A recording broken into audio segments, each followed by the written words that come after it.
Yosua pasal 6. Jatuhnya Yeriko. Dalam pada itu, Yeriko telah menutup pintu gerbangnya.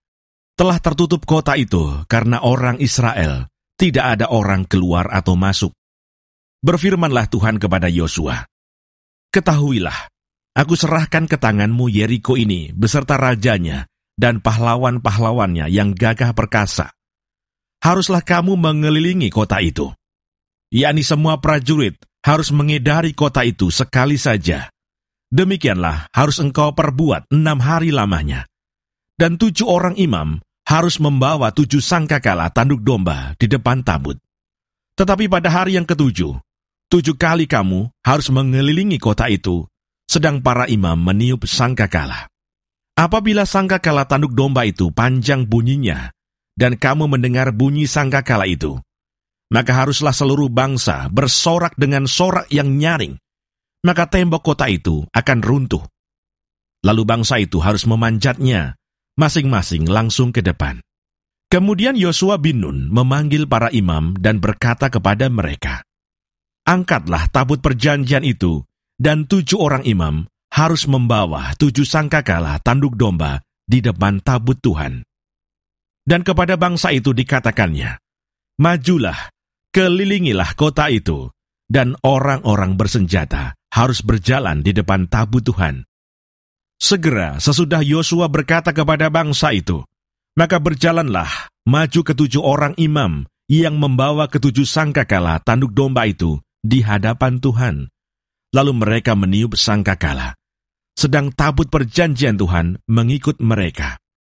Dan orang-orang bersenjata berjalan di depan para imam yang meniup sangkakala, dan barisan penutup mengikut tabut itu, sedang sangkakala terus-menerus ditiup. Tetapi Yosua telah memerintahkan kepada bangsa itu demikian, "Janganlah bersorak, dan janganlah perdengarkan suaramu. Sepatah kata pun janganlah keluar dari mulutmu, sampai pada hari aku mengatakan kepadamu, bersoraklah, maka kamu harus bersorak." Demikianlah tabut Tuhan mengelilingi kota itu, mengedarinya sekali saja. Kemudian kembalilah mereka ke tempat perkemahan dan bermalam di tempat perkemahan itu. Keesokan harinya Yosua bangun pagi-pagi, lalu para imam mengangkat tabut Tuhan. Maka berjalanlah juga ke-7 orang imam yang membawa ke-7 sangkakala tanduk domba itu di depan tabut Tuhan. Sambil berjalan mereka meniup sangkakala, sedang orang-orang bersenjata berjalan di depan mereka, dan barisan penutup mengikut tabut Tuhan, sementara sangkakala terus-menerus ditiup. Demikianlah pada hari kedua mereka mengelilingi kota itu sekali saja, lalu pulang ke tempat perkemahan.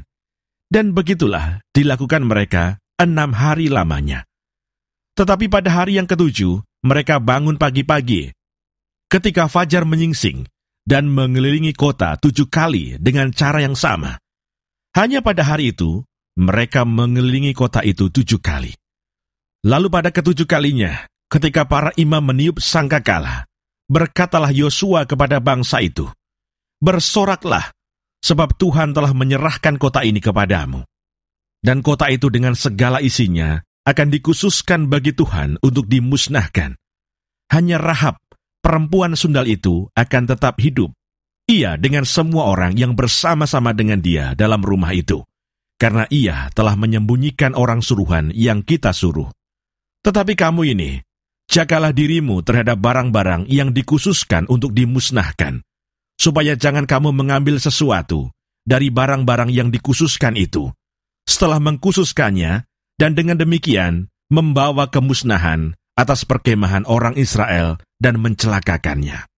Segala emas dan perak, serta barang-barang tembaga dan besi adalah kudus bagi Tuhan. Semuanya itu akan dimasukkan ke dalam perbendaharaan Tuhan." Lalu bersoraklah bangsa itu, sedang sangkakala ditiup. Segera sesudah bangsa itu mendengar bunyi sangkakala, bersoraklah mereka dengan sorak yang nyaring. Maka runtuhlah tembok itu.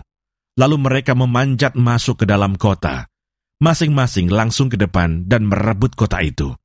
Mereka menumpas dengan mata pedang segala sesuatu yang di dalam kota itu, baik laki-laki maupun perempuan, baik tua maupun muda, sampai kepada lembu, domba, dan keledai. Tetapi kepada kedua orang pengintai negeri itu, Yosua berkata, "Masuklah ke dalam rumah perempuan sundal itu, dan bawalah keluar perempuan itu, dan semua orang yang bersama-sama dengan dia, seperti yang telah kamu janjikan dengan bersumpah kepadanya." Lalu masuklah kedua pengintai muda itu, dan membawa keluar Rahab dan ayahnya, ibunya, saudara-saudaranya, dan semua orang yang bersama-sama dengan dia. Bahkan seluruh kaumnya dibawa mereka keluar, lalu mereka menunjukkan kepadanya tempat tinggal di luar perkemahan orang Israel. Tetapi kota itu dan segala sesuatu yang ada di dalamnya dibakar mereka dengan api. Hanya emas dan perak, barang-barang tembaga dan besi ditaruh mereka di dalam perbendaharaan rumah Tuhan. Demikianlah Rahab, perempuan sundal itu dan keluarganya, serta semua orang yang bersama-sama dengan dia, dibiarkan hidup oleh Yosua.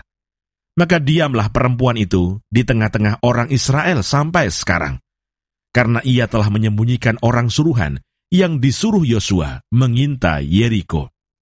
Pada waktu itu bersumpahlah Yosua, katanya, "Terkutuklah di hadapan Tuhan orang yang bangkit untuk membangun kembali kota Yeriko ini. Dengan membayarkan nyawa anaknya yang sulung, ia akan meletakkan dasar kota itu, dan dengan membayarkan nyawa anaknya yang bungsu, ia akan memasang pintu gerbangnya." Dan Tuhan menyertai Yosua, dan terdengarlah kabar tentang dia di seluruh negeri itu.